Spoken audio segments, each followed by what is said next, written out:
अस्सलाम वालेकुम नाज़रीन, मैं हूं आपका होस्ट मोहम्मद मसाजिद। आपको आगाह करता चलूं कि 15 अगस्त को तहसील दीपालपुर की एक मारूफ एडवोकेट मोहतरमा अरशाद नसीम एडवोकेट साहबा के साथ जो है नामालूम अफराद ने उनको अगवा किया और 8 दिन बाद जो है उनकी रिकवरी भी होगी। मेलसी के इलाका से उनको मकई की खेत से रिकवर किया गया।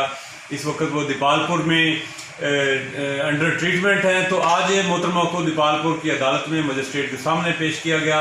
उनका दफ़ा 164 का बयान जो है वो रिकॉर्ड किया गया और उस रिकॉर्ड के मुताबिक उन्होंने ये बयान जारी किया है कि उन पर तशद्दुद करने वाले, अगवा करने वाले जो हैं उनमें उनका एक खामन जनाब मोहम्मद अकमल एडवोकेट बताया गया है और मियां नज़र फरीद भट्टू साहब बताए गए हैं और अकमल एडवोकेट का एक क्लर्क शेख अवैस और हक नवाज नामी 4 अफराद जो हैं उनको नॉमिनेट किया गया है।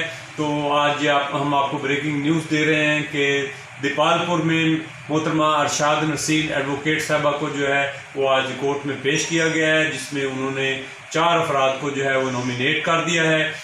पुलिस डिपार्टमेंट जो है prime minister of Pakistan, CM Punjab और IG पंजाब के हुक्म पर जो है वो तहकीकात कर रहे हैं। आज मोहतरमा को जो है वो सख्त पुलिस की कस्टडी में, पहरे में जो है वो कोर्ट में पेश किया गया है।